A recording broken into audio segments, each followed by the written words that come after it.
George, you called it batting practice. That's what it is. And this is the time maybe your corner should come in and rescue your fighter. It's not going to get any better for him.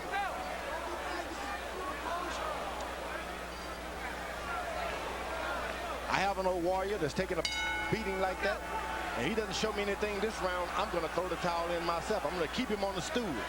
Batting practice numbers that Barry Bonds will be impressed with.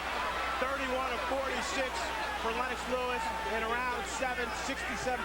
Tyson landing just 4 punches, throwing only 17.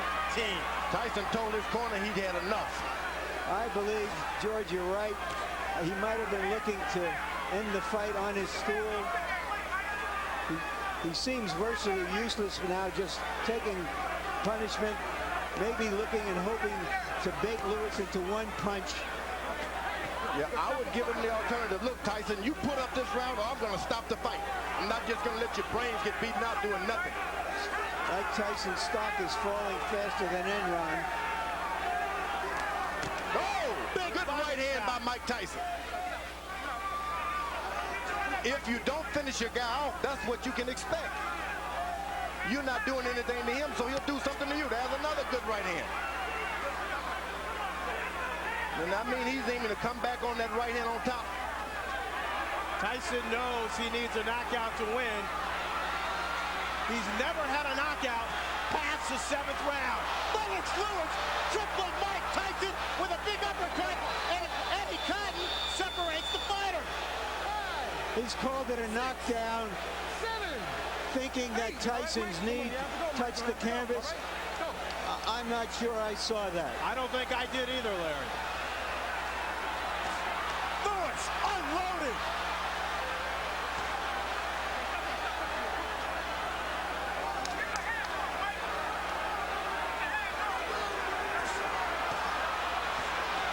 Lennox Lewis trying to finish off Mike Tyson with 1 minute left in the 8th round.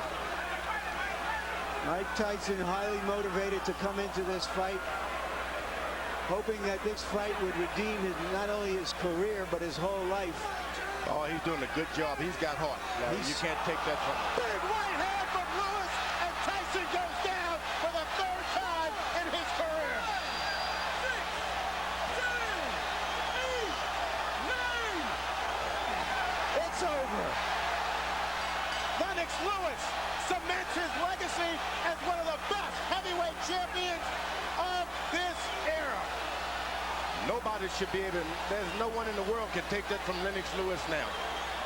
He is no doubt the best heavyweight of all time. What he's done clearly puts him on top of the heap.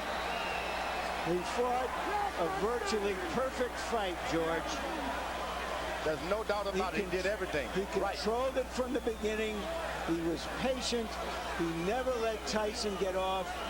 Tyson looked old and slow. And you know, George, when you look back at history, at fighters like Tyson, from Dempsey to Marciano to Frazier, all of those fighters retired at the age of 32, and they were near the end of the rope at the age of 30.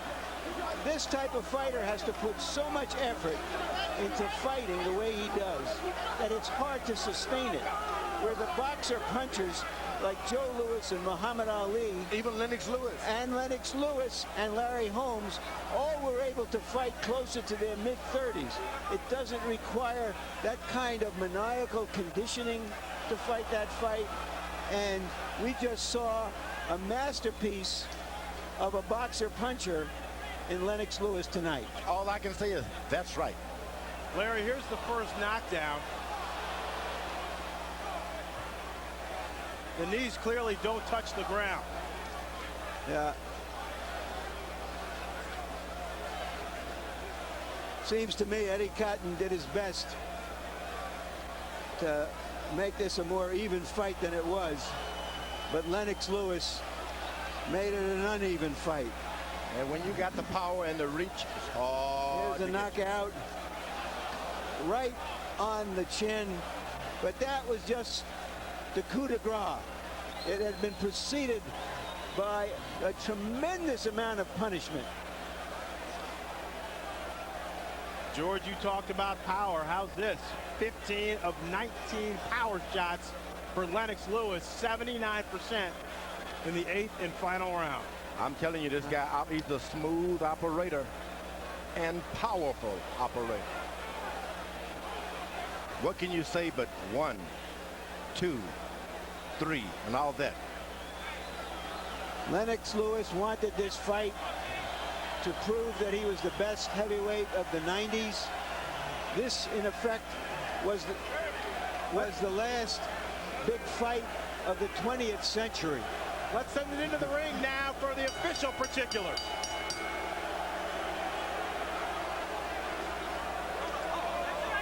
Ladies and gentlemen, tonight here in Memphis, Tennessee, the legacy of a 3-time heavyweight champion has been embraced as the referee reaches the count of 10 at 2 minutes, 25 seconds of round number 8.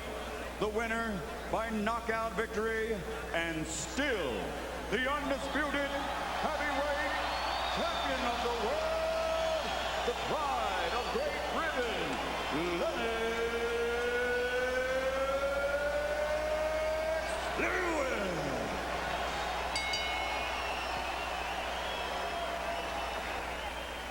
So the boxing match itself was anticlimactic, an execution rather than an explosion. And by Monday, water cooler talk would center not so much on the details of Lewis's demolition of an outclassed opponent as on the bizarre post-fight interview conducted by both fighters in the ring with Jim Gray. Mike, have you changed your opinion now of Lennox Lewis? Well, no. Believe it or not, I've known Lennox for like 15, 16 years. We've always been friends, but in competition,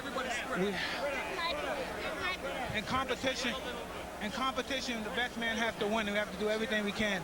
I'm happy for him to give me a fight. The payday was wonderful. I really appreciate it. And if you could be kind enough, I'd love to do it again. I think I could beat you if we try one more time. Mike, what gives you any indication that you could beat him after this performance? And was it a lack of quality opponents going into this that hurt you? I explained before I needed 2 more fights or 3 more fights to fight him. But I believe if I would have took that route, the fight probably would have never happened. He wouldn't have waited for me. And again, he was just splendid, a masterful boxer. I just take my hand off to you. And just please, if you can give me one more chance, I'd be greatly appreciative. Are you interested in that at all, based on the way you controlled this fight? You know, I just wanted to complete my legacy. You know, everybody was saying